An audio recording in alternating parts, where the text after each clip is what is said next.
Hi, I'm Jordan Kettlewell of Michigan Gone Wild. We're out here fishing on the Black River today, and we're fishing for Michigan's native brook trout. Alongside me is one of my all-time favorite fishing partners, my dad, Alan Kettlewell. Now, it's late in the season, it's late summertime, so we're going to be trying some different tactics today. We're going to start out with a BWO, those are always good in the morning. And then we're going to try some different things, some terrestrial flies, maybe some nymphs. We're also going to throw some spoons and some spinners and see if we can hook up on some good brook trout. Dad, you ready to catch some fish? I'm ready. Let's go do it. Let's get after it. All right.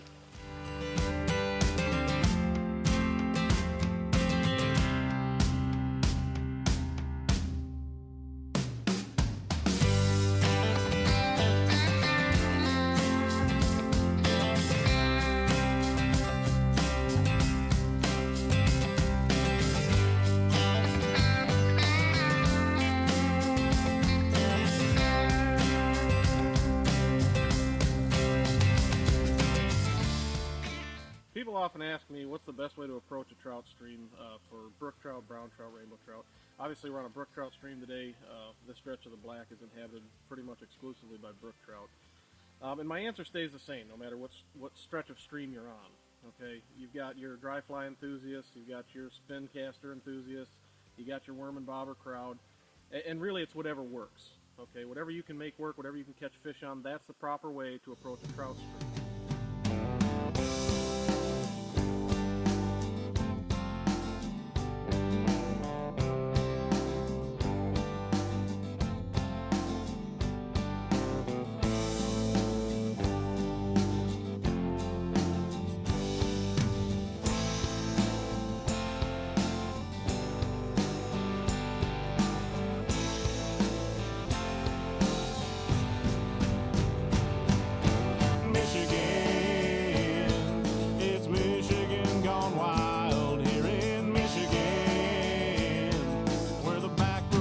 For miles and miles with the will of a man and the heart of a child on Michigan Gone Wild.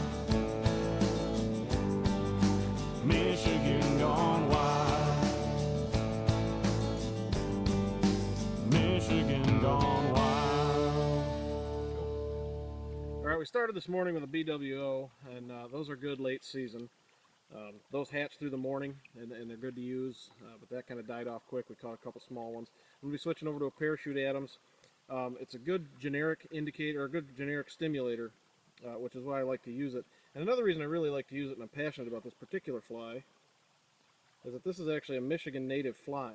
The Adams fly was originally tied about 12 miles out of Traverse City, and was initially tested and proven on Michigan trout streams, on the Manistee, the Au Sable.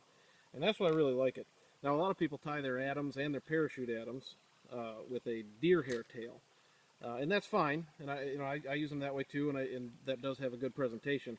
But the original Adams was tied with the pheasant rump on the back. Okay, it's got the orange and black, and I think it just makes a sleeker presentation. And I enjoy using it, and I like tying it the way it was originally tied. So it's a great indicator. Now, this one has a bit of a pronounced parachute on it.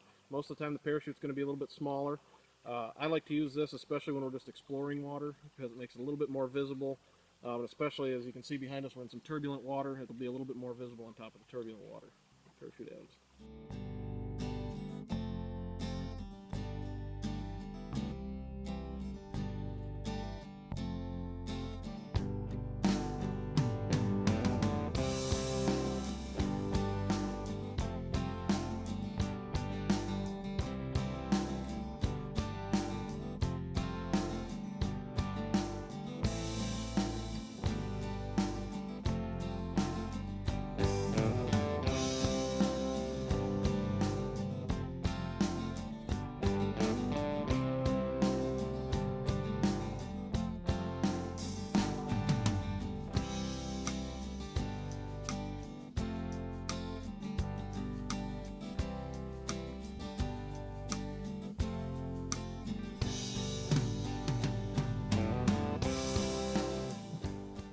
Engulfed that thing.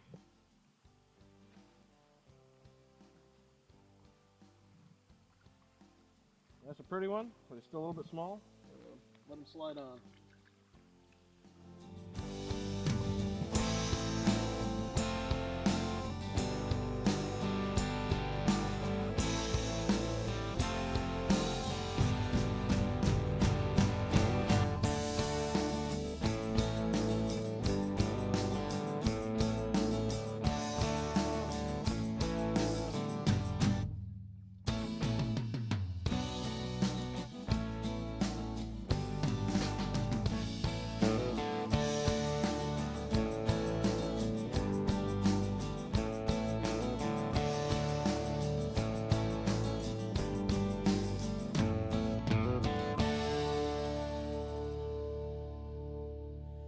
saw already today, we've caught some small fish on some flies, and that's going to happen when you hit some of these trout streams, especially brookies. You're going to get a lot of small brookies hitting your flies. And sometimes to help sift through that, to get to some bigger fish, I like to switch over to spin tackle. One of the things I really like to use is an orange and silver Castmaster, 1/8 ounce or smaller. You know, you can throw them a good ways. They've got a great action, and the brookies just go nuts over them. So we're going to switch over to some spinners and see if we can get into some bigger fish.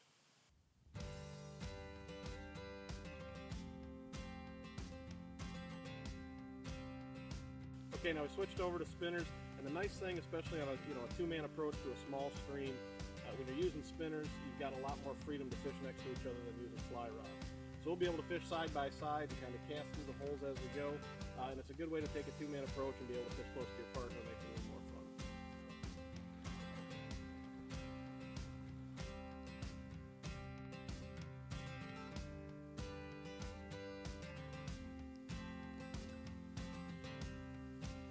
And there we go, fish on. We decided to switch over to some spoons. First cast, we got one. Now, again, it's another small one, and again, you're going to have to sift through these guys as you go, especially on a brook trout stream. There, just unhooked himself, that makes it easy.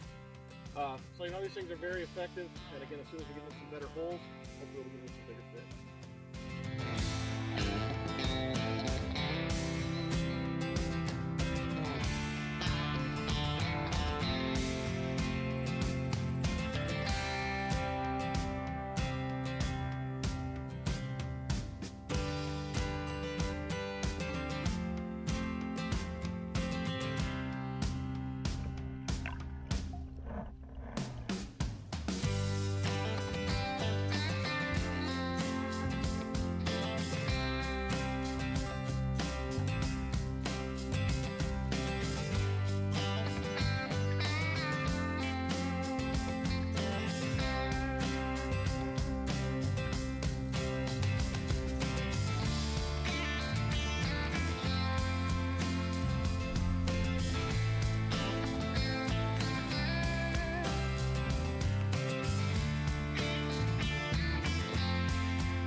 Probably just legal.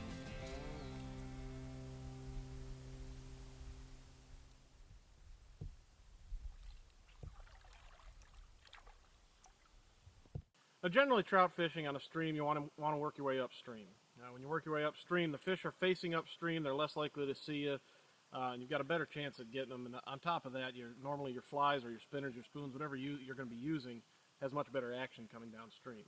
Now, we found today that for some reason we're having a lot better luck going downstream, so we decided that we're going to change our course, and we're going to go do some downstream fishing for a little while. I'm going to throw some Chernobyl ants, some other terrestrial patterns on the fly. Dad's going to be throwing some spinners and spoons, and we're going to see if we can hook up on some nice brookies this way.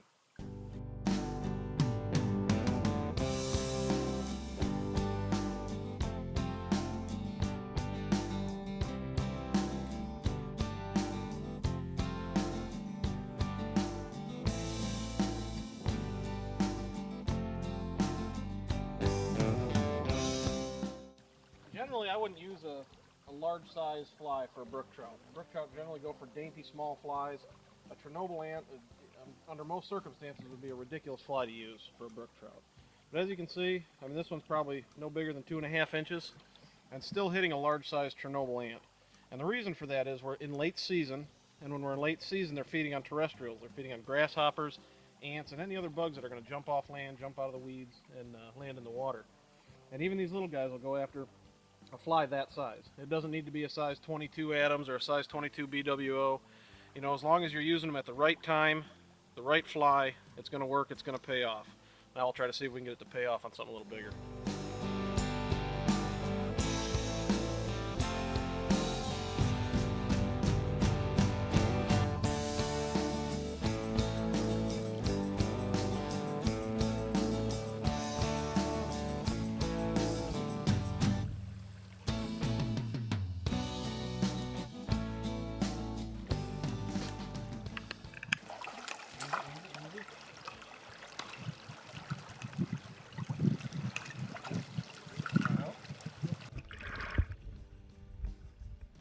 Probably a good I'd say 10 inches.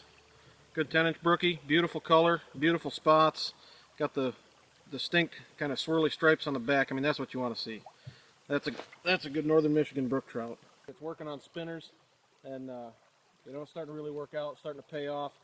And sometimes, you know, you just got to swallow your pride, be open-minded, and stick with what's working. You know, we got these spinners working, and it's starting to pay off. It's looking good.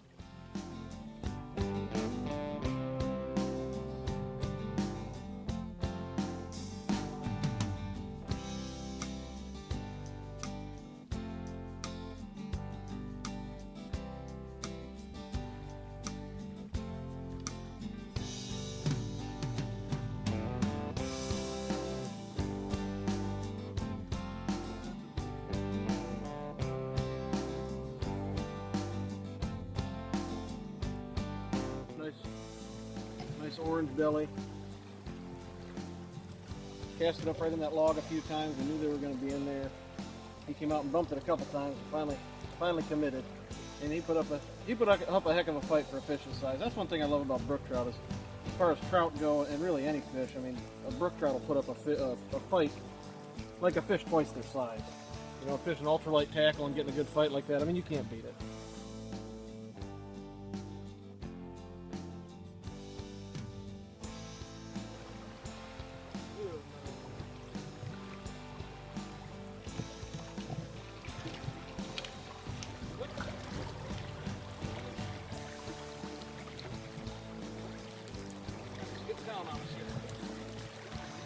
Got him. Man, that's what I'm talking about. You can't buy happiness like this.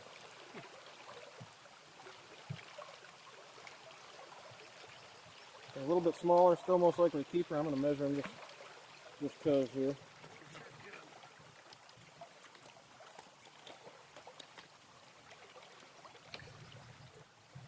Alright, so that one, look, my ruler here is a little bit bent up. You can see that one there's about 8 inches. On the Black River on this stretch, the minimum size limit is 7 inches. And I'll tell you what, from 7 to about 12 inches are the best tasting brook trout. So he's not a monster, but I'm still going to keep him. Now the regulations change stream to stream. So before you go out, if you're not familiar with the trout regulations, make sure you familiarize yourself with the stream you're going to, with that body of water, because you know it might be 7 inches on one stream, 8 on another, it might be 10 on another as the minimum size limit. You know, feel free to go to the DNR website, or you can check it out on our website, www.michigangonewild.com. On our homepage, we've got links to all the fishing, all the hunting regulations, and trapping regulations. Just scroll down on the homepage, you'll find the link, and you'll be able to find all the regulations from there.